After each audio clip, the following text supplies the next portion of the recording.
하나님의 말씀 보도록 하겠습니다. 골로새서 2장 12절부터 15절까지의 말씀입니다. 골로새서 2장 12절부터 15절까지의 말씀, 제가 가진 성경으로는 326페이지에 있습니다. 골로새서 2장 12절부터 15절까지의 말씀입니다. 저와 여러분이 한 절씩 교독하고 마지막 절은 한 목소리로 합독하도록 하겠습니다. 교독하도록 하겠습니다. 너희가 세례로 그리스도와 함께 장사되고 또 죽은 자들 가운데서 그를 일으키신 하나님의 역사를 믿음으로 말미암아 그 안에서 함께 일으키심을 받았느니라. 또 범죄와 육체의 무할례로 죽었던 너희를 하나님이 그와 함께 살리시고 우리의 모든 죄를 사하시고 우리를 거스르고 불리하게 하는 법조문으로 쓴 증거를 지우시고 제하여 버리사 십자가에 못 박으시고 통치자들과 권세들을 무력화하여 드러내어 구경거리로 삼으시고 십자가로 그들을 이기셨느니라. 아멘. 네, 우리 주변에 있는 분들에게 또 옆에 있는 분들에게 이렇게 한번 인사드리도록 하겠습니다. 보고 싶어 죽겠습니다. 네, 코로나로 인해서 우리가 이제 온라인 예배로만 여러분을 만나야 되는 이런 한계가 있습니다. 그래서 그러다 보니까 뭐 이제 편하신 분들은 또 편한 마음이 또 있으시겠지만 또 예배를 하는 와중에 함께 예배할 수 있는 성도들이 없다라고 하는 것은 상당한 불편함이라고 생각을 합니다. 그러나 그 가운데서도 일하시는 하나님의 은혜를 믿으면서 우리가 다시 한번 예배에 집중하도록 하겠습니다. 네, 오늘은 사도신경 12번째 강해입니다. 골로새서 2장 12절부터 15절까지의 말씀을 가지고 십자가에 못 박혀 죽으시고 라고 하는 이 구절이 우리에게 어떤 의미가 있는 것인가 다시 한번 살펴보는 그런 시간을 갖도록 하겠습니다. 오늘 여러분이 읽으신 이 본문은요, 이 골로새서 교인들에게 바울 사도가 쓴 편지입니다. 근데 그 내용 가운데 우리가 좀 집중해서 봐야 될, 또 오늘 이 십자가와 관련해서 굉장히 집중해서 봐야 될 한 구절이 있습니다. 그게 바로 14절입니다. 14절 보시면 뭐라고 하냐면 우리를 거스르고 불리하게 하는 법조문으로 쓴 증거를 지우시고 제하여 버리사 십자가에 못 박으시고 라고 얘기합니다. 근데 이 법조문으로 쓴 증거라고 하는 이 헬라어가요, 케이로그라폰 토이스 도그마라고 하는 단어인데, 이것을 이제 우리 그냥 한글로 이렇게 이해하기 쉽게 직역을 하면 법적 효력을 가진 채무증서입니다. 채무증서. 여러분, 이 채무증서가 얼마나 위협적이고 어려운 일인지를 다 아실 겁니다. 보증 한번 잘못 쓰고요, 우리가 무언가 채무증서 자체가 남아 있으면 뭐 그게 어떤 조건이든 간에 그 남아 있는 증서대로 그 채무를 이행해야 하는 그 어려움이 있습니다. 그래서 보증 잘못 쓴 것 때문에 평생을 후회하시는 분들 주변에서 진짜 많이 봅니다. 성경에서 쓰지 말라는, 보증 쓰지 말라는 이유가 다 있어요. 그것이 얼마나 어마어마한 위력과 힘을 갖고 있는가를 성경 우리에게 계속적으로 얘기하고 있고 실제 생활에서도 그것을 경험하게 된다라고 하는 것입니다. 그런데 오늘 성경이 골로새서에서 이 법적 효력을 가지고 있는 증서를 얘기하고 있다는 거예요. 그럼 도대체 무슨 법적인 증거, 또 이것이 얼마나 위력이 있는 것인가? 제가 예전에 뉴스를 봐서 좀 기억나는 사건 가운데가 뭐냐면, 이 조카가 외삼촌한테 돈을 빌린 거예요. 돈을 빌렸는데 그 사업을 하다가 망했습니다. 그래서 이 채무 때문에 굉장히 어려움을 많이 당하니까 아버지가 이 자기 아들에게 얘기하지 않고 몰래 그 외삼촌에게 빚을 갚아준 거예요. 갚아주고 아들에게 내가 얼마든지 빚지면 아버지가 갚아준다라는 의식을 주고 싶지가 않아가지고 몰래 갚아준 겁니다. 갚아주고 이 아들은 또 열심히 일해가지고 돈을 벌 때마다 이 삼촌에게 주면 삼촌이 그 돈을 다시 아버지에게 돌려주는 이런 형태로 이렇게 돈을 계속 주고받았어요. 그런데 어느 날 갑자기 아버지가 돌아가셨습니다.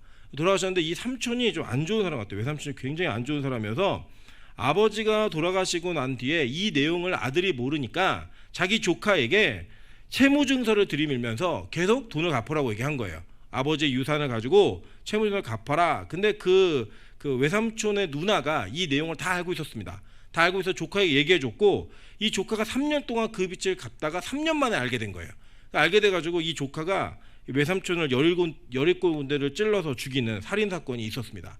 그 사건의 내용을 보면서 많은 사람들이 뭐 이제 막 얘기한 거예요. 이게 좋은 일이다, 나쁜 일이다, 누가 잘못했다, 잘했다 막 얘기하는데, 실제로 많은 사람들이 동정을 그 조카, 그러니까 실제로 아들에게 많이 했다라는 겁니다. 그 이유가 뭐였냐면, 그 아들이 모르는 상태에서 막노동하고 막 그 심각한 노동을 통해서, 그 고된 노동을 통해서 그 채무를 막 해왔다라는 거예요, 변제를. 그런데 법정에서는 이 채무 자체에 대한 특이한 어려움을 얘기하지 않고 이 아들에게 이 죄를 굉장히 무겁게 구형을 했습니다. 왜냐하면 이 채무증서와 관련해서 그 아버지가 돈을 주고받았다라는 그것이 두 사람 사이에만 있었고 따지면 고모죠. 고모가 얘기했기 때문에 그것은 법적인 효력이 없다라고 하는 그때 당시에 그 유권 해석이 있었기 때문입니다. 그 정도로 이렇게 채권이라고 하는 이 채무 증서 자체는 굉장히 무서운 일이에요. 예, 그것은 실제로 집안이 망하기도 하고 인생 전체가 볼모로 잡히기도 하는 어려운 일이라는 거예요. 그런데 우리한테 무언가 하나님께서 예수 그리스도가 해결해 주신 이 채무 증서가 있다라고 얘기합니다. 오늘 본문을 보니까. 그죠? 도대체 그게 무슨 채무인가? 어떠한 채무이기에 도대체 예수 그리스도가 십자가라는 그 형벌을 당하면서 그것을 갚아내야 했는가? 그 증서를 같이 못 박아야 했는가? 이 내용들을 좀 더 살펴보도록 하겠습니다. 이게 뭐냐면 바로 여러분이 알고 계신 율법에 관련된 내용입니다. 이제 원시율법이 뭐냐? 원시율법은요, 원래 첫 번째로는 우리에게 주어진 율법의 형태로는 뭐가 있냐면요, 하나님이 선악과를 따먹지 말라라고 얘기했던 명령이에요. 근데 그 명령을 우리가 어겼죠, 그죠? 그 어김으로 말미암아 인간은 죄라고 하는 채무를 지게 되었습니다. 그리고 예수님을 모르는 사람도 마찬가지예요. 로마서 2장 12절부터 15절에 보면 뭐라고 얘기하냐면, 굵은 글씨만 읽어보겠습니다. 율법이 없는 이방인의 본성으로 율법의 일을 행할 때에는 이 사람은 율법이 없어도 자기가 자기에게 율법이 되나니, 이런 이들은 그 양심이 증거가 되어 그 생각들이 서로 혹은 고발하며 혹은 변명하며 그 마음에 새긴 율법의 행위를 나타내느니라 라고 얘기합니다. 그러니까 뭐냐면 우리 양심이 안다라는 거예요. 내 양심이 지금 내가 잘하고 있는지 잘못하고 있는지 알기 때문에 그것 자체가 우리에게 율법이 된다라고 하는 것입니다. 그 양해의 말씀 드리면, 제가 원래도 발음이 안 좋지만 지금 혓바늘이 돋아가지고 발음이 더 안 좋습니다. 잘 해석해서 들으시면 됩니다. 문맥에 맞춰서. 그래서 이 율법이 가지고 있는 기능이 예수님을 아는 사람이나 모르는 사람이나 뭐 복음을 알고 있느냐 모르고 있느냐 상관없이 우리 모두에게 율법적인 가치를 지니고 있는 게 있는데, 그게 뭐냐면 바로 양심인 거예요. 양심. 우리 양심 자체가 내가 누구 것을 훔치나 무슨 누구 것을 뺏거나 누구 것을 강탈해내면 그것이 잘못됐다라는 부끄러움을 느끼게 하는 겁니다. 그래서 우리에게 양심을 심어주셔서 하나님은 타락한 백성들에게도 무엇이 죄인지를 알 수 있는 희미한 그림자 같은 기준을 남겨놓으셨다라는 거예요. 근데 이 율법은요, 원래 우리에게 주어진 기능 자체가, 어떤 이들은 뭐 그것이 구원받는 방법이다 이렇게 얘기하지만 사실은 옳지 않습니다. 왜냐하면 율법이라고 하는 것이 조문으로 우리에게 주어진 첫 번째는 십계명입니다. 십계명. 그 십계명이 주어지는 배경을 잘 살펴보시면 이스라엘 백성들이 출애굽을 하고 홍해 바다를 건넌 이후에 약 2개월 만에 그들이 시내산에 도착을 합니다. 그 도착을 해서 하나님께서 모세를 따로 부르셔서 그들에게 율법을 주셨어요. 근데 이 시내산을 가기 전에 출애굽을 한 사람들이 시내산을 가기 전에 아주 경험한 특이한 사건이 하나가 있었는데, 그게 뭐냐면 홍해를 건너는 홍해 도하 사건이었습니다. 그 홍해 도하 사건을 고린도전서 10장에서 1절 2절에서 뭐라고 얘기하냐면 그것이 바로 세례의 사건이었다고 얘기하는 거예요. 그러니까 즉 이스라엘 백성들은 그 홍해를 건너므로 말미암아 세례를 받았다라고 성경은 증언하고 있는 것입니다. 그렇다면 그들은 이미 그 부름을 받을 때부터 하나님께서 구원받은 백성으로 부르셨고 그 부르신 백성들에게 세례를 주심으로 말미암아 그 믿음을 인정해 주신 거예요. 그런데 그들이 시내산에 도착하자마자 받은 게 뭐냐면 율법이에요. 율법. 그렇다면 만약에 그 율법이 구원의 방편으로 주어졌다고 한다면 하나님은 이미 구원받은 자들에게 또 다른 구원의 방법을 주신 이중 구원이 돼버리는 거예요.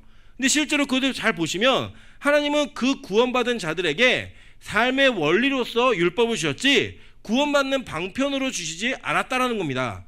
그래서 여러분, 율법이 이스라엘 백성을 구원할 수 없음을 그들은 이미 알고 있었어요. 1세기에도 예수님 시기에도 알고 있었기 때문에 그들은 율법이 자신들을 구원을 얻게 하는 방편이 아니라 구원 안에 머무르게 하는 방편이었다라고 믿었습니다. 왜냐? 그들은 아브라함의 백성으로 태어난 것 자체, 그것이 자신들이 구원받는 조건이라고 생각했기 때문에 그들에게 율법은 이것을 어김으로 말미암아 그 구원으로부터 탈락할 수 있는 무언가 자신들의 자격 조건을 상실하게 만든 하나의 방편이고 도구였지 그것 자체를 구원의 그 유일한 길로 인식하지 않았어요.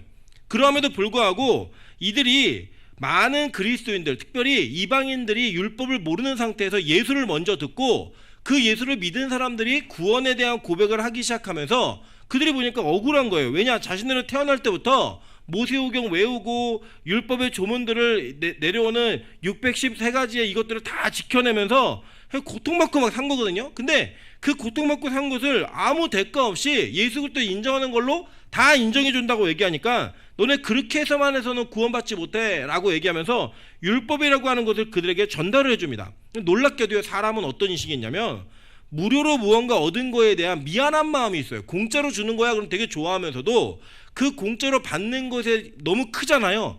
그럼 자신도 모르는 부담감을 느낍니다. 뭐 예를 들면 여러분 지나가시다가 물티슈나 뭐 사탕 몇 개를 공짜로 받는 것은요 별로 부담스럽지 않아요. 그죠?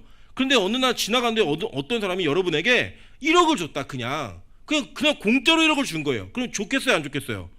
무지 좋죠. 예, 그 싫은 사람이 어디 있습니까? 막 난리가 나겠죠. 야, 대박이다, 로또 맞았다, 너무 좋다, 되게 좋아요. 근데 그 1억을 준 사람을 계속 만날 때마다 부담감이 있다 없다?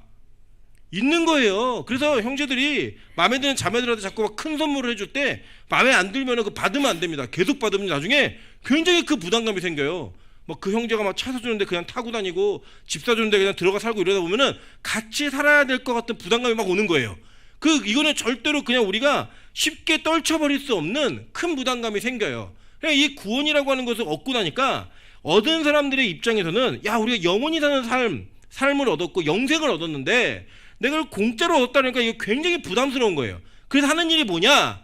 그 율법을 지켜내는 행위를 통해서 내가 이 구원을 얻을 만한 대가와 이 구원에 맞는 수당을 내가 치루어냈습니다 라고 하는 자기 증명을 해내고 나면 뭔가 뿌듯하고 그 구원이 주어진 것이 나에게 지극히 합당하다는 생각을 당연히 하게 되어 있습니다. 이게 모든 인간의 죄성이에요. 자기 자신을 포기하지 못하는 죄성. 그게 막 일어나기 시작하는 거예요. 그래서 어떤 율법사가 예수님에게 이렇게 묻습니다. 예수님을 시험하려고 뭐라고 묻냐면 예수님, 내가 어떻게 해야 영생을 얻습니까? 라고 어떻게 해야지 영생을 얻는지를 물어봐요. 그랬더니 예수님이 반문하십니다. 야, 너 뭐라고 돼 있어 율법에? 그랬더니 이렇게 대답해요. 내 마음을 다하여 목숨을 다하여 힘을 다하여 뜻을 다하여 주 너의 하나님을 사랑하고 또한 내 이웃을 내 자신같이 사랑하라 하셨나이다. 예수께서 이르시되 내 대답이 옳도다. 이를 행하라. 그리하면 살리라 하시니 라고 얘기해요. 이게 정확히 답을 알아요. 아는데 묻는 거예요. 일부러 시험하려고.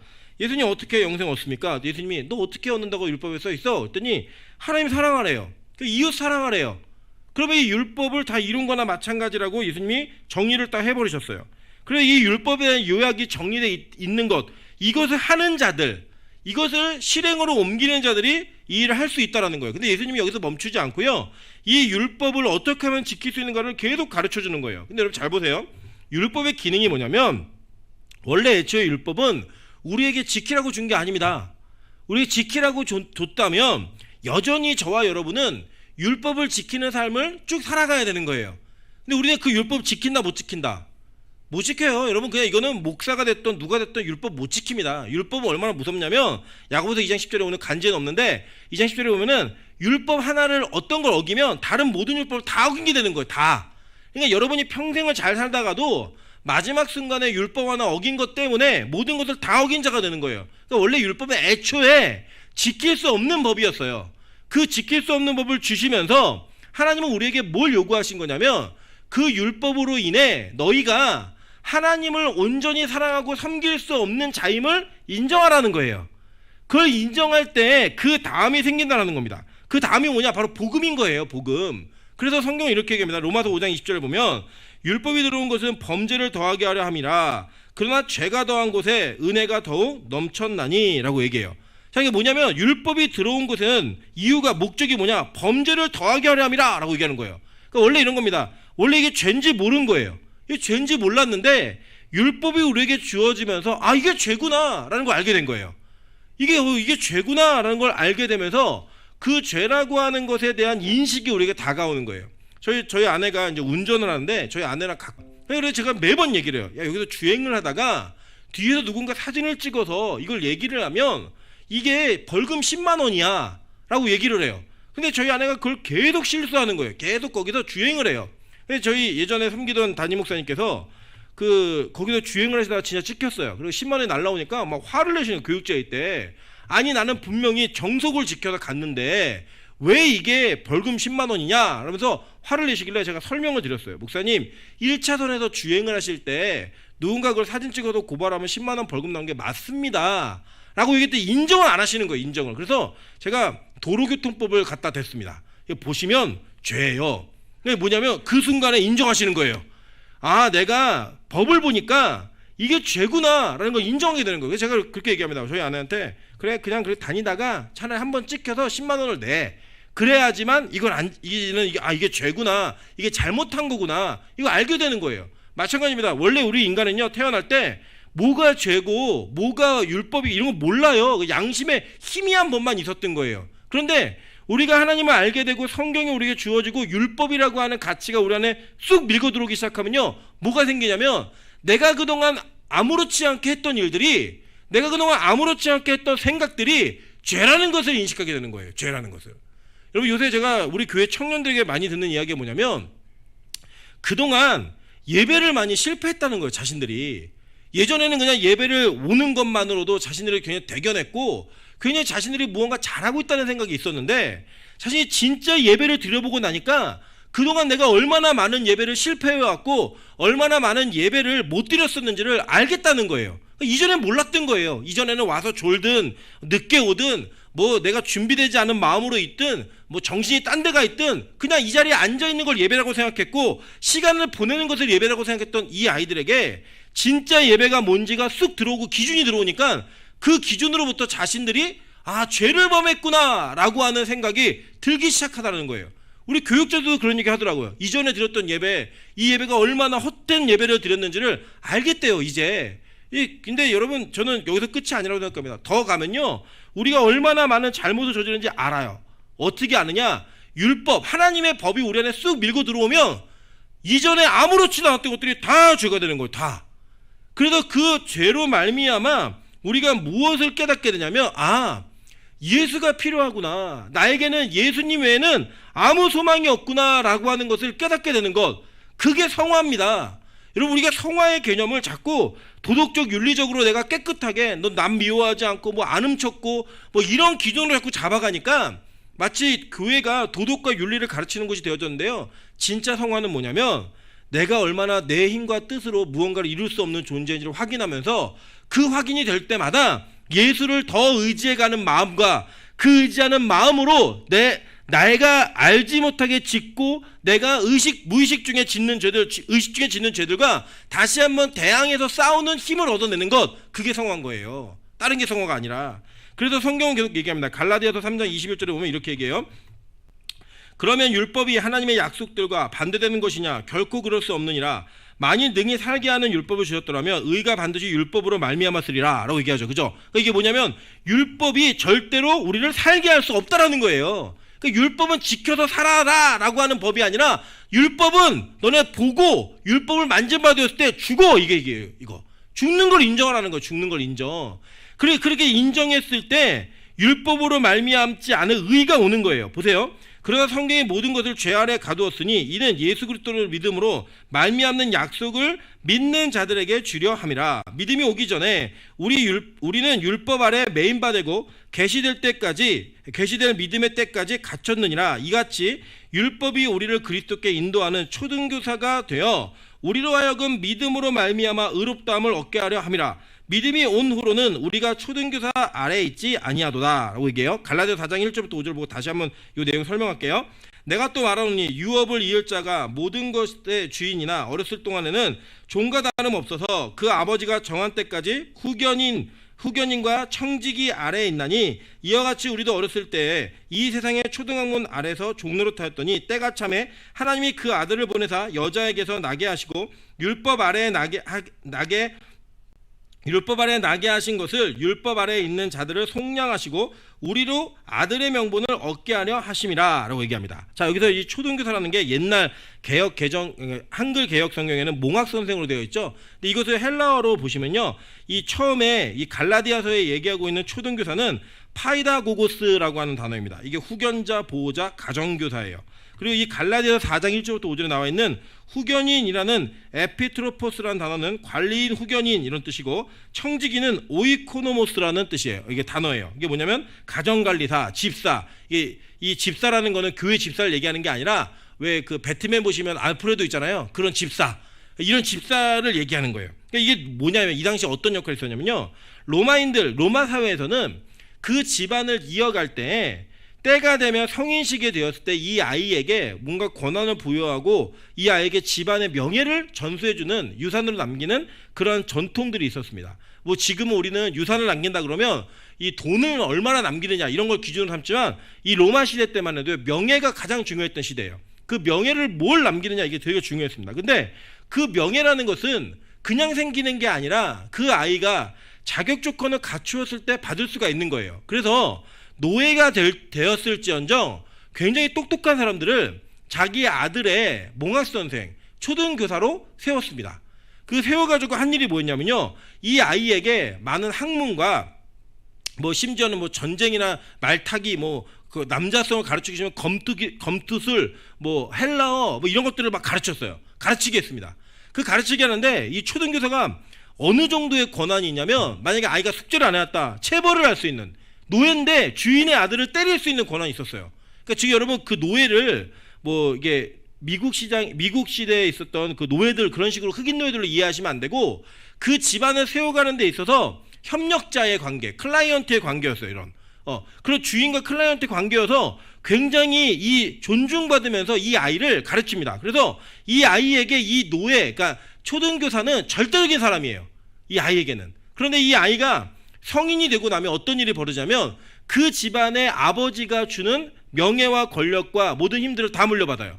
물려받으면 그때까지 이 아이를 가르쳤던 초등교사, 즉 몽학선생이 이 아이의 후견인과 평생을 섬기는 집사로서 살아가는 존재가 되는 거예요. 파트너가 되는 거예요. 평생 일을 할 때. 얼마나 좋겠어요. 가르쳤고 이렇게 했기 때문에. 그리고 여러분 잘 아시는 바와 같이 이 알렉산더 대왕의 교사가 누구였냐면 아리스토텔레스예요.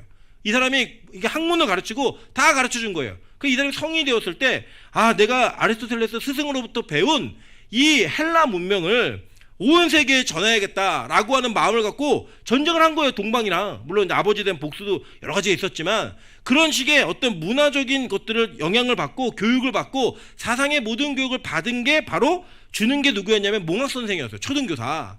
그게 바로 율법인 거예요. 율법. 여러분, 우리 인간은요, 죄가 뭔지 몰라요. 아예 태어날 때부터 악한 존재로 태어나기 때문에 우리가 하고 있는 일들이나 우리가 하고 있는 모든 행위가 죄라는 거 절대 인식 못합니다. 제가 누굴 보면 아냐면 찬수를 보면 알아요. 여러분, 아이들을 키워보시면 아이들이 귀엽죠. 예쁘죠. 언제인 줄 아세요? 잘 때. 다른 때 아니에요. 일어나면 괴롭히고 소리 지르고 뭔가 폐악질과 자기의 이기심을 드러내는 일에 절대 주저하지 않아요. 예를 들면 장난감을 남의 것도 보면은 다 자기 거예요. 뭐 그 맨날 싸우는 거예요. 그거 가지고. 애들 싸우는 거 별거 아닙니다. 먹는 거, 입는 거, 장난감 이런 거 맨날 싸워요. 근데 자기 걸 지키기 위한 싸움이 아니라 남의 걸 뺏기 위한 싸움을 해요. 그거 잘못된 거예요? 몰라요. 알려줘야 아는 거예요. 교육으로. 너 이거 잘못된 거야. 나눠야 되는 거야. 얼마나 애가 악하냐면요, 제가 찬수에게 물었습니다. 야, 찬수야, 동생 만들어줄까? 그랬더니 찬수가 뭐라고 했냐면 싫대요. 왜 싫어? 그랬더니 방도 나눴어야 되고 집도 장난감도 나눴어야 되고 먹는 것도 나눠 먹어야 되기 때문에 자기 싫대요. 그러니까 아는 거예요. 4살짜리가, 만 3살짜리가 자기 것을 빼앗기는 게 싫다라는 거 알아도 동생 필요 없다는 거예요. 그게 인간입니다. 인간. 그런데 그게 얼마나 잘못된 생각이냐, 이기적인 생각이냐, 이거는 나중에 후에 교육을 통해서 알게 되는 거예요. 너 그렇게 하면 안 돼. 그래서 그 인식이 들어옴으로써 말미암아, 아, 내가 남의 것을 뺏으면 안 되는구나, 그걸 알면서 내 욕구는 뺏고 싶은데, 내 마음은 뺏고 싶은데 그것이 잘못됐다는 걸 인식했기 때문에 안 하는 거예요. 그게 윤리와 도덕입니다. 맞죠? 자, 그런데 복음에서는요, 우리의 죄를 율법이 폭로해버려요. 얼마나 큰 죄악의 존재인지, 죄덩어리인지를 폭로해버림으로 말미암아 나에게는 가능성이 없다는 것을 알려주는 게 바로 율법인 거예요. 그 율법의 그 권한과 율법의 그 힘이 저와 여러분을 지배하고 여러분을 아래 둘 때 우리는 뭐만 인식하게 되냐면, 아, 나는 정말 죄인이구나. 나는 진짜 쓸모없는 인간이구나. 나는 어쩔 수 없이 죽을 수밖에 없는 그 죽음의 존재이구나 라고 하는 것을 철저하게 인정하고 깨닫게 되는 거예요. 그 깨달음이 뭘 바라보게 되냐면, 아, 나에게는 더 이상 가능성이 없으니까 내가 예수를 바라봐야겠구나 라고 하는 전환점으로 바뀌게 된다는 거예요. 그 여러분, 사실은요, 내가 철저한 죄인이다라고 하는 그 존재의식이 여러분 안에 뚫고 들어오지 않는 한 여러분은 진짜 예수를 부르지 못합니다. 성경이 말하고 있는 구원주이신 예수 그리스도와 그 십자가의 은혜가 얼마나 큰지에 대한 감격을 절대 누릴 수가 없습니다. 왜냐? 내가 죄인이 아닌데요. 근데 예수님은 그 죄의 문제를 해결하기 위해 오신 거예요. 그래서 여러분, 율법은요 우리에게 필요 없는 게 아니에요. 율법이 필요합니다. 왜 필요한가? 그 율법은 저와 여러분을 폭로해버리기 때문이에요. 우리가 얼마나 큰 죄인인지를 알려주기 때문이에요. 근데 이것을 잘못 사용하면 악한 마귀가 하는 일들을 하게 된다는 거예요. 악한 마귀는요 오늘도 여러분에게 죄의 청구서를 가지고 계속 여러분을 정죄하는 거예요. 너 이런 죄 졌지? 너 성경에 말하고 있는 죄 졌지? 너 남 미워했지? 너 남의 거 뺏었지? 너 강탈해냈지? 너 음란했지? 이런 죄의 청구들을 계속 들이미는 거예요. 그래서 너 죽어야 돼, 넌 끝이야, 넌 소망이 없어 라고 하는 절망감 속에 갇히게 하는 것, 그게 마귀가 하는 일이에요. 한번 보실래요? 자, 보니까 갈라디아 4장 6절부터 11절 한번 보겠습니다. 7번입니다. 너희가 아들임으로 하나님이 그 아들의 영을 우리 마음 가운데 보내사 아빠 아버지라 부르게 하셨느니라. 그러므로 내가 이후로는 종이 아니요 아들이면 하나님으로 말미암아 유업을 받을 자니라. 그러나 너희가 그때 하나님을 알지 못하여 본질상 하나님이 아닌 자들에게 종노릇하였더니 이제는 너희가 하나님을 알 뿐 아니라 더욱이 하나님이 아신 바 되었거늘 어찌하여 다시 약하고 천박한 초등학문으로 돌아가서 다시 그들에게 종노릇하려느냐. 너희가 날과 달과 절기와 해를 삼가 지키니 내가 너희를 위하여 수고한 것이 헛되할까 두려워하노라 라고 얘기해요.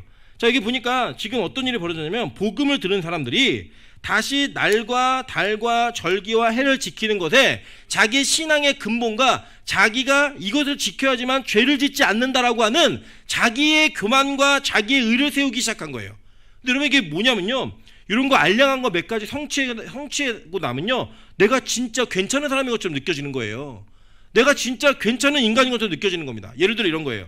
설교를 하다가 술 먹는 사람에 대한 이 죄를 고발하는 성경 말씀이 막 나오잖아요. 그래서 이 자리에서 술을 먹고 있거나 먹은 경험이 있는 자들은 그 자신이 죄인이라고 하는 그 찔림과 부끄러움에 고개를 들 수 없는 부끄러움이 우리를 엄습합니다. 그리고 고개가 푹 떨어져요. 근데 이 자리에 태어나서 술을 한 방울도 안 마시는 사람들이 있거든요. 저는 그 성찬식에 마시는 포도주 외에는 한 번도 알코올을 입에 대본 적이 없습니다. 물론 이게 한 번 앞에서 마시고 뒤에서 마시다 걸려가지고 외삼촌 중에 혼난 적은 있지만, 제가 이게 밖에 나가서 맥주나 뭐 이런 소주나 이런 거를 마신 경험은 한 번도 없습니다. 생긴 거 많이 다르죠, 그죠? 한 번도 없어요. 그러면 저 같은 사람은 이제 어떤 자기의가 생기냐면, 나는 술에 대해서 자유해, 나는 한 번도 그런 적이 없어 라고 하는 당당함과 어떤 설교가 나와도 찔리지가 않는 거예요. 그 찔리지 않는 그 자기 안에 자기의가 생기는 거죠. 그러면서 고개 숙이고 있는 노대현 전사를 바라보면서 저 인간 아직도 교육장에서 술 마시고 있구나, 이러한 그 정제감, 그리고 나의 우월감, 이게 막 생기는 거예요. 이게 그런 걸 세워가는 자들에게 뭐라고 얘기하면, 내가 너희를 위하여 수고한 것이 헛될까? 왜냐하면 바울은 편에 복음 전한 사람이니까 복음이 헛될까 봐 내가 너무 들었다는 거예요. 너무 들었다는 거예요. 여러분, 이게 바로 이 율법을 잘못 사용한 자들의 모습이었다는 거예요. 알량한 거 몇 가지 지키면 내가 되게 대단해 보이는 거예요. 내가 되게 괜찮은 사람처럼 보이는 거예요. 그래서 그 괜찮음을 증명하기 위해 나보다 못한 인간들을 눈으로 찾아내는 거예요. 나는 지각을 안 했는데 지각한 인간들 찾아내고, 나는 술을 안 마셨는데 술을 마시는 인간들 찾아내고, 난 담배를 안 피니까 담배 피는 인간들 찾아내면서 자기를 위안하는 게 뭐냐면, 이 정도면 괜찮은 사람이야. 내가 이 정도니까 교회 목사가 될 수 있고, 전도사가 될 수 있고, 집사가 될 수 있고, 권사가 될 수 있고, 장로가 될 수 있지 라고 하는 자기의 의로 가득한 인생을 채워가는 게 우리는 좋은 그리스도인이라고 인정한다니까요.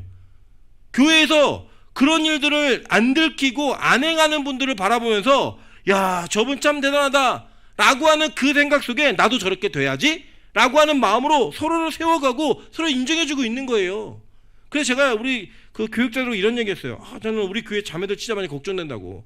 걱정된 이유가 뭐냐면, 우리 교회 자매들이 대부분이 이렇게 그 지고지순한 것 같아요. 생긴 거와는 다르게 되게 지고지순해가지고 남자를 잘 만나지도 못해봤고요. 한번 만나면 그 만난 남자에게 최선을 다하고, 뭐 다른 거는 전혀 이렇게 눈에도 들어오지 않는, 이게 남자를 막 쉽게 바꾼다든지 막 갈아타기 한다든지 환생한다든지 이런 게 없어요.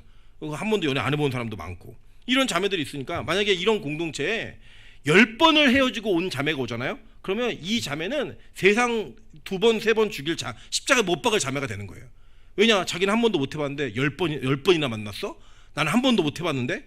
그러면서 이제 막 뭐 음탕한 여인에 대한 설교가 나오면 막 그 자매를 막 비난하고 너 회개해라 막 손가락질하고 이런 일들이 벌어지는 거예요. 형제들도 마찬가지입니다.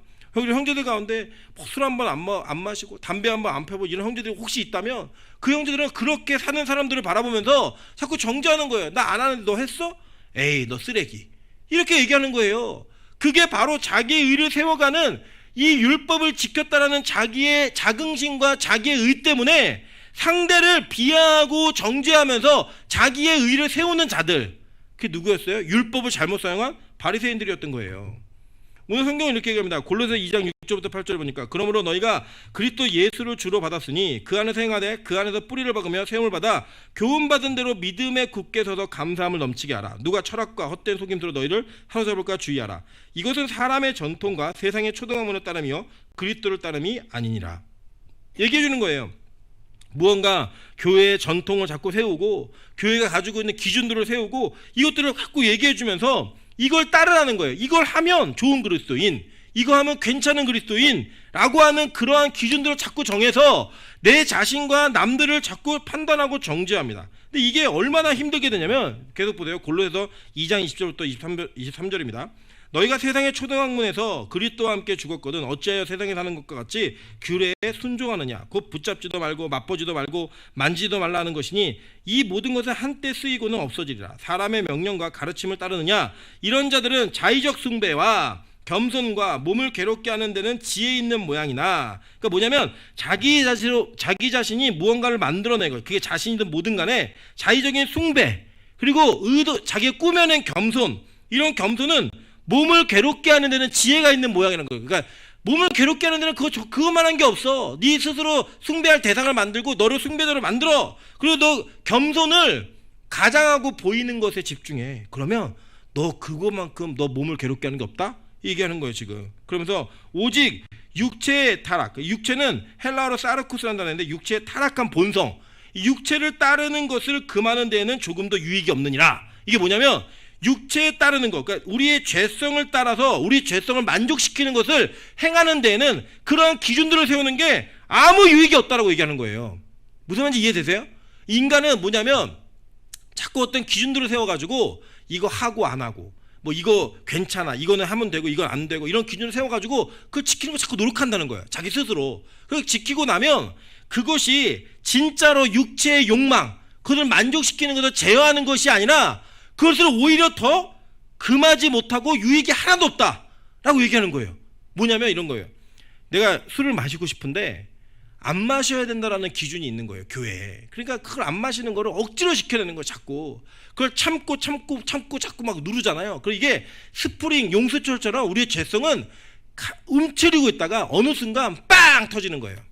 그러니까 먼저 홀래 숨어가지고 술이 막 고죽이 망축이 되도록 막 마시는 거고, 우리 몰래 막 참는 거 계속 참는 거예요. 내가 누구 안 미워야지 노력하다가 한번 사건이 빵 터지면 죽일 듯이 달라들고, 분노, 화 참다가 어느 건 빵 터지면 그게 자기가 컨트롤할 수 없을 만큼의 육체 욕구로 확 드러난다는 거예요.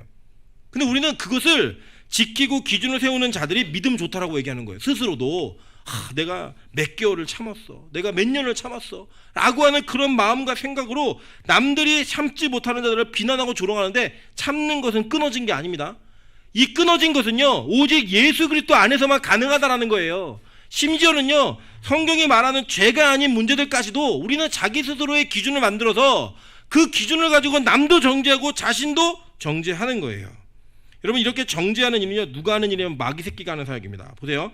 요한복음 8장 6절에 보니까 그들이 이렇게 말하면 고발할 조건을 얻고자 하여 예수를 시험합니다. 예수께서 몸을 굽히사 손가락으로 땅에 쓰시니, 이 고발하라는 단어에 쓰인 헬라어가 카테고레오라는 단어인데요, 이게 고발하다, 고소하다, 비난하다예요. 근데 계시록 12장 10절부터 11절에 보면요, 내가 또 들으니 하늘에 큰 음성이 있어 이르되 이제 우리 하나님의 구원과 능력과 나라와 또 그리스도의 권세가 나타났으니 우리 형제들을 참소하던 자, 곧 우리 하나님 앞에서 밤낮 참소하던 자가 쫓겨났고, 이게 누구예요?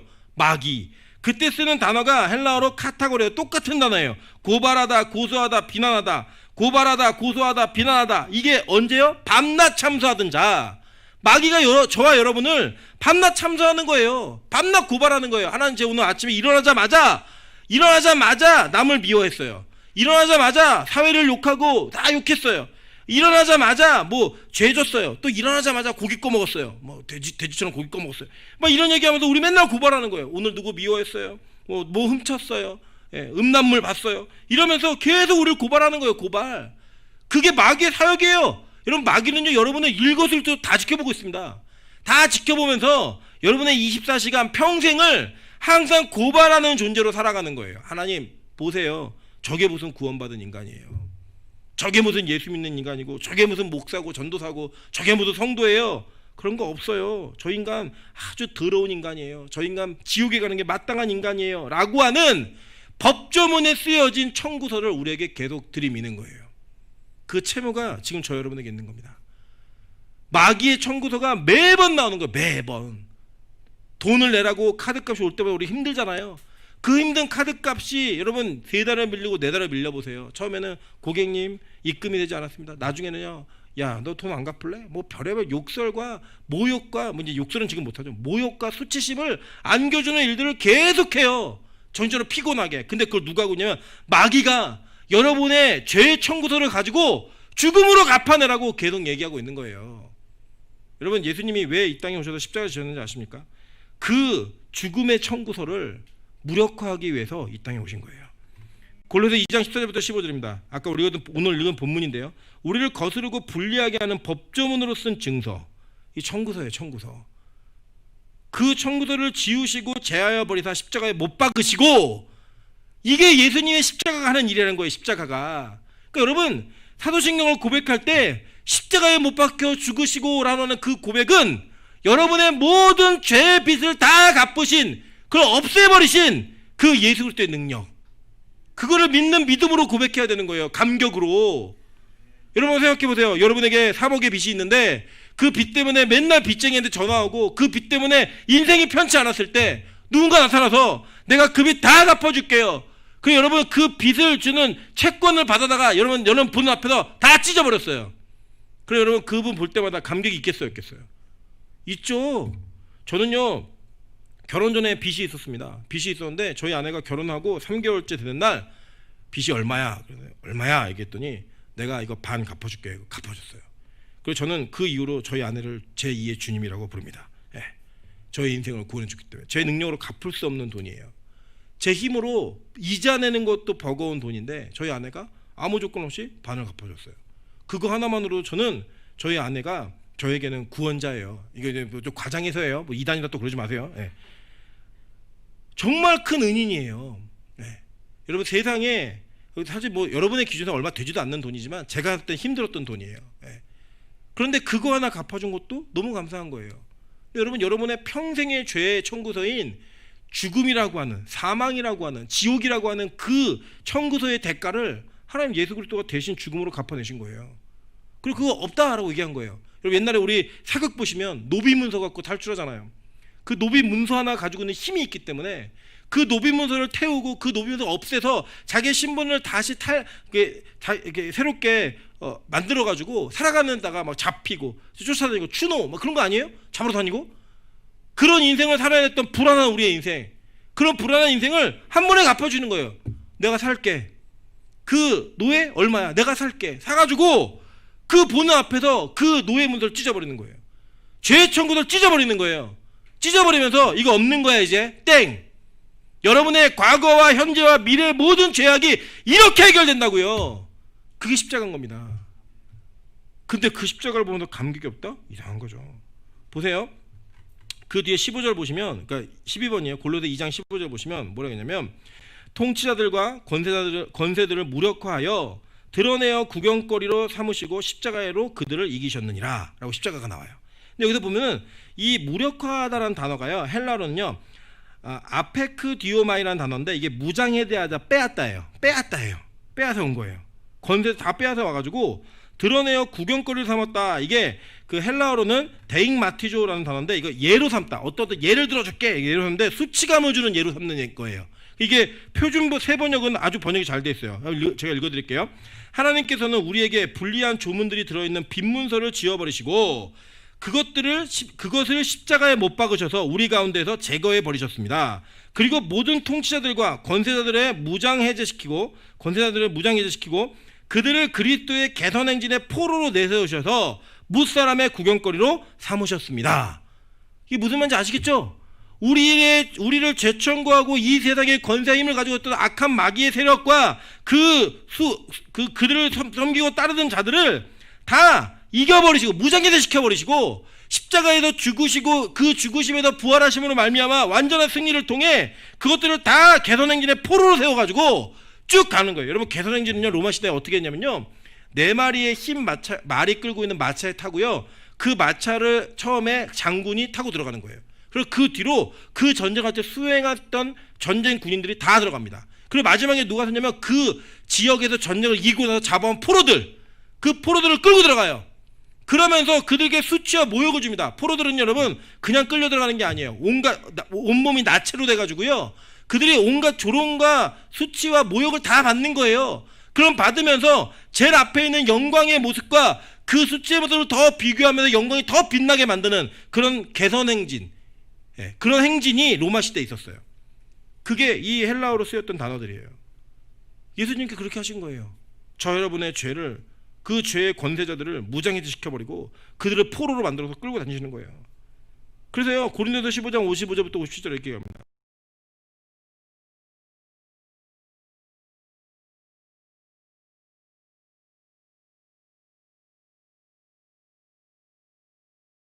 여러분, 사망이 얼마나 무서운지 아십니까? 왜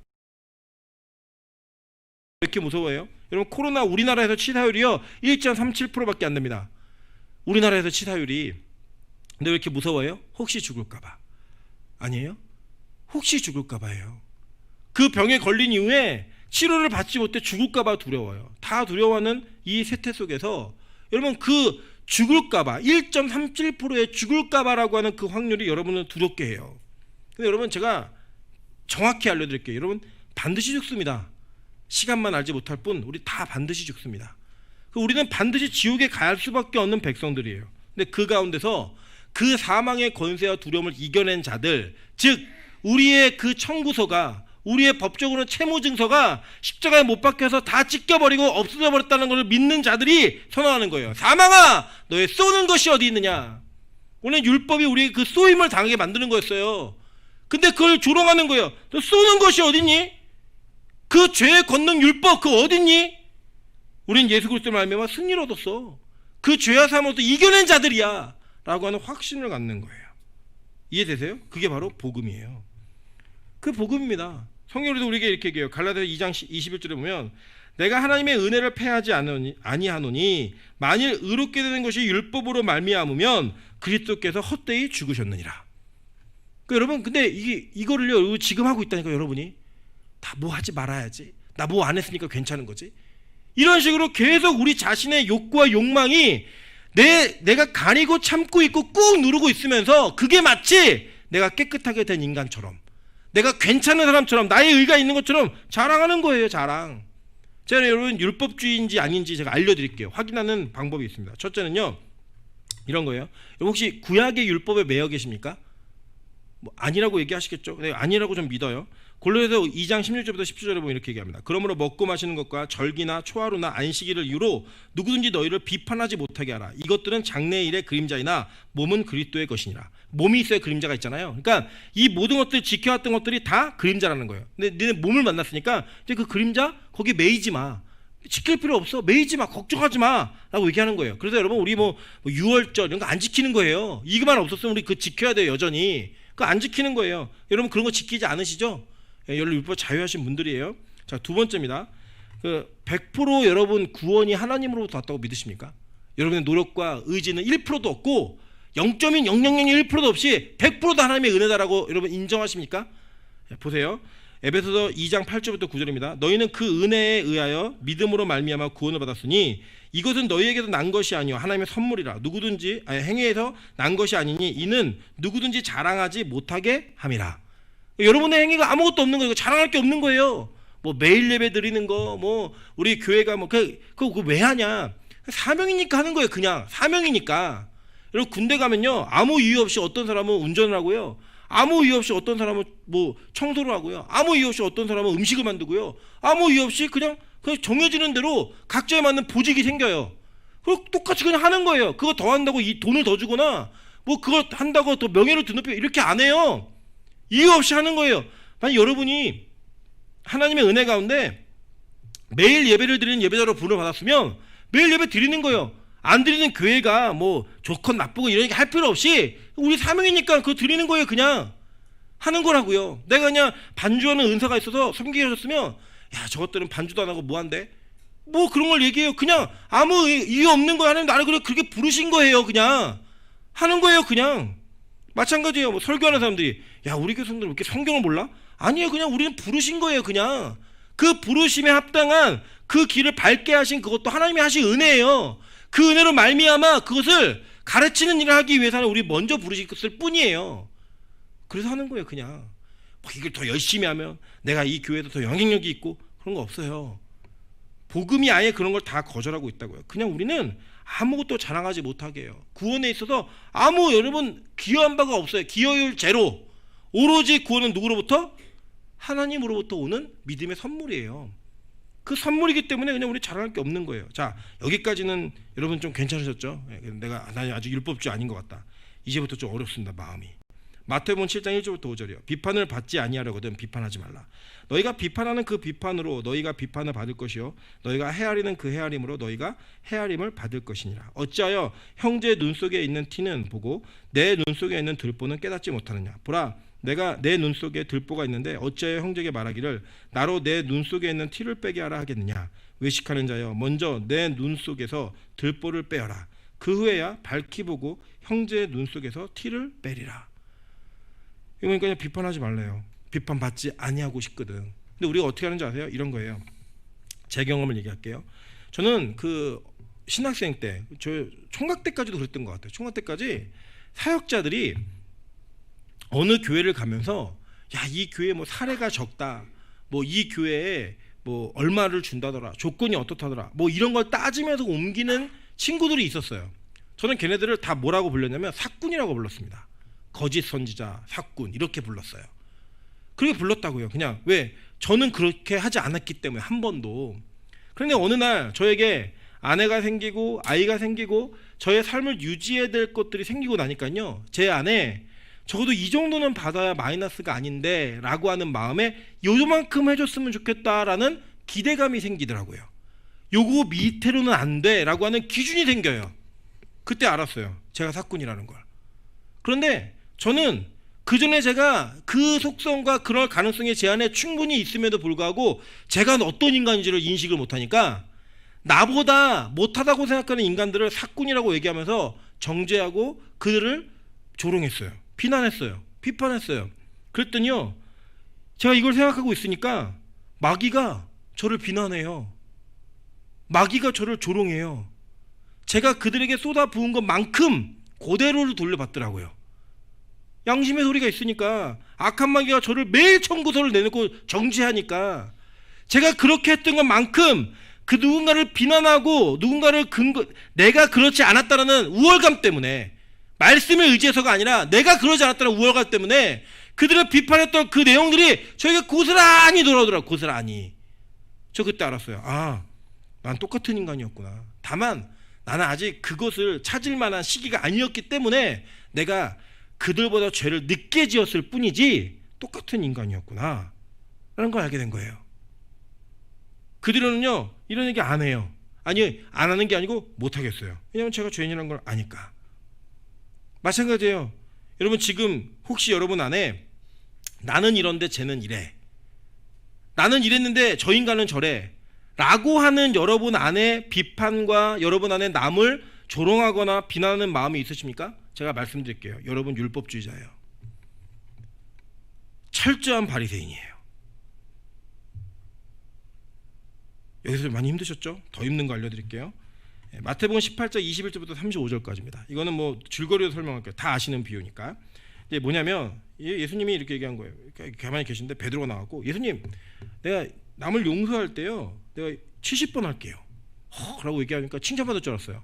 왜냐면 그 7번만 하는 것도 대단한 건데 내가 70번 하겠다고 얘기하니까 되게 대단한 줄 알았어요. 그래서 예수님이 야 그게 뭐야, 너 70번씩 70번이라도 해. 그게 490번 하라는 얘기가 아니고요, 완전히 계속 끝까지 용서하라는 얘기예요. 헬라어 원어로 이렇게 분석을 하면, 카발라주의를 이렇게 번역하면 있어요. 그게 용서하라는 거예요. 언제까지요? 끝까지. 그러면서 비유를 한 가지 말씀하세요. 여러분 잘 아는 1만 달란트 빚진 자에 대한 이야기예요. 근데 여기 1만 달란트를 탕감받은 자가 밖에 나가서 100데나리온 빚진 자를 만납니다. 1만 달란트는 어느 정도의 그 재정이냐면 지금으로 얘기하면 약 1조 8천억 정도 되는 돈이에요. 그 돈을 탕감받은 자가 300데나리온은 어느 정도 수준이냐면요, 100데나리온이 100데나리온이죠. 100데나리온이 어느 정도 수준이냐면 그 약 100일 정도의 임금이에요. 지금 우리 연봉으로 따지면 뭐 연봉이 예를 들어 한 3천이다 그러면 1,000만 원 정도 되는 돈이에요. 근데 1조 8천억을 탕감받은 자가 1,000만 원 빚진 자의 목을 잡아요. 목을 잡는데 이 목을 잡는 단어가 푸니고라는 단어인데 이게 목을 조르다라는 단어예요. 목을 조르다. 이게 언제 쓰면 돼지떼를 몰살시킬 때 쓴 단어예요. 그러니까 돼지 잡듯이 목을 조르는 거예요. 실제로 그렇게 한 거예요. 비유로. 근데 이 사람이 나가가지고 1만 달란트를 빚진 걸 탕감받고 나온 자가 자기에게 100데나리온 빚진 자의 목을 잡아 졸라요. 그랬더니요, 그 소식을 보고 옆에 있는 사람들이 민망해가지고 주인에게 가서 얘기합니다. 이 인간이 이렇게 했어요. 그랬더니 너 일로 와봐. 너 탕감해준 거 다 취소. 야 오게 가둬. 그래 얘기합니다. 너희가 각각 마음으로부터 형제를 용서하지 않냐면 나의 하늘의 아버지께서도 너에게 이와 같이 하시리라. 우리가 율법이라는 가치와 율법이라는 걸 가지고요, 이거 맨날 하고 있는 거, 이 짓을. 나는 이거 뭐냐면 이 비유를 여러분 잘 해석해보면 이거예요. 여러분의 구원은 1조 8천억을 탕감받은 것과 똑같은 의미예요. 여러분 이 땅에 살면서 누군가 나에게 모욕감을 주고 나를 해코지하고 나를 어렵게 한 사람들, 그 사람들이 나에게 준 재산에 대한 피해가 1,000만 원 돈인 거예요. 뭐가 됐든 간에 그게 내가 죽을 뻔했어. 그것도 1,000만 원짜리. 나에게 이 정도의 액수의 손해를 끼쳤어. 하나님 보실 땐 1,000만 원짜리. 저 인간이 나를 미워했어. 저 인간이 저렇게 더러운 인간이야. 나에게 해코지를 했어. 나를 힘들게 했어. 모든 것을 다 통틀어도 하늘에서 볼 때는 그 1,000만 원짜리라는 거예요. 내가 용서함 받은 거. 내가 원래 마귀 새끼가 우리를 청구하고 조롱하면서 참수하면서 디리미 청구서가 1조 8천원짜리라고요. 그걸 탕감해 주신 그 하나님, 그걸 통해 하나님 말씀하시는 거예요. 예수님은 너 평생 용서하고 살라고. 무슨 죄가 있던 무슨 일이 있던 평생 용서하고 살라고. 그게 되지 않는 자들은 바리새인인 거예요. 여기 나오는. 무섭지 않으십니까? 우리가 복음을 안다라고 하지만, 복음을 외친다라고 하지만 저도 그런 것 같아요. 때때로 제가 바리새인이에요. 말씀의 기준과 말씀을 조금 더 남들보다 먼저 알았고 조금 더 안다는 이유로 이 말씀을 가지고 얼마나 많은 사람들을 그동안 공격하고 정죄했는지 잘 모르겠어요. 진짜 실수를 많이 했어요. 그 대가를 저는 충분히 받았어요. 제가 쏟아부었던 모든 것들이 다 저에게 돌아오더라고요. 다. 저는 저희 어머니가 저의 설교에 대해 코멘트를 줄 때 너 너무 공격하는 설교를 해 라고 얘기하면 저는 그게 뭐 공격이야, 당연히 그 정도는 할 수 있지 라는 마음이 제 안에 항상 있었고요. 심지어는 말로도 논쟁을 되게 많이 했어요. 근데 제가 진짜 죄의 벼랑 끝에 서서 죽기 직전의 자리에 제 옛날 설교를 들으니까요 못 듣겠어요.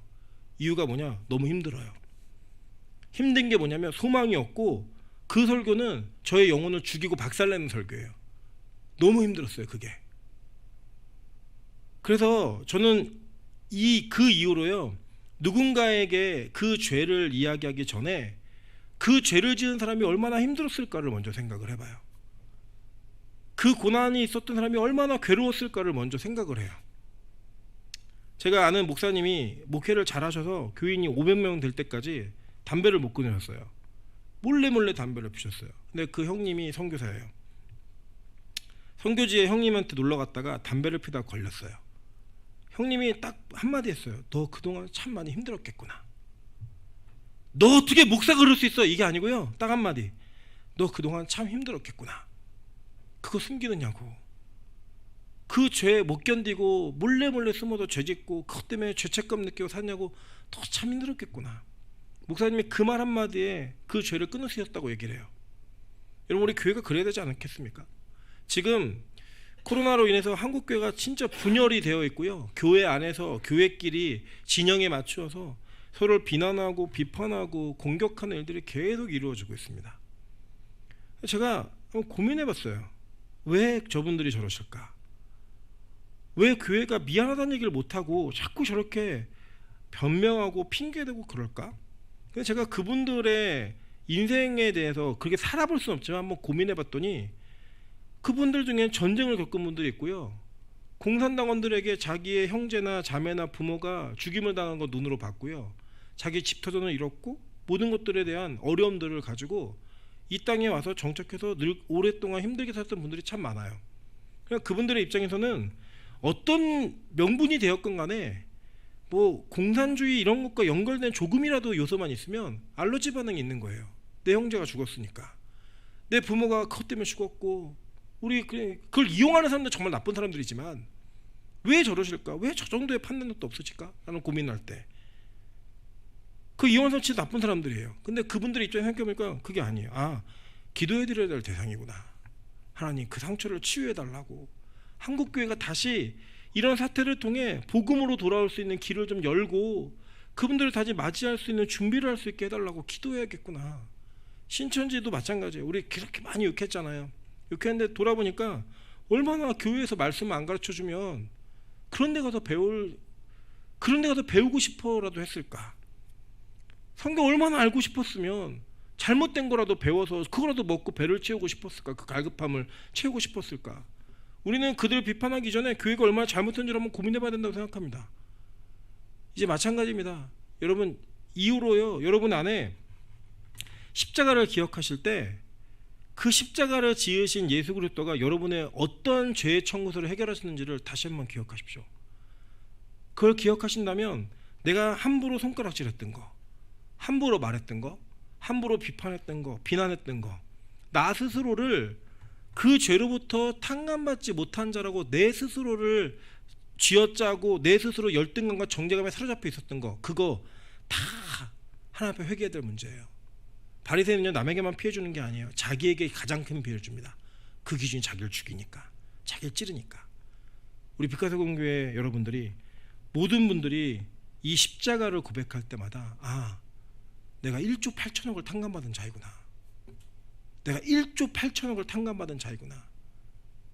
그 자유함을 통해 우리가 이 땅에서 누릴 것들과 우리가 이 땅에서 누릴 기쁨들을 다 회복하시는 저와 여러분 되시기를 주님의 이름으로 축원합니다. 같이 한번 통성으로 기도할 때요, 우리 뭐 집안에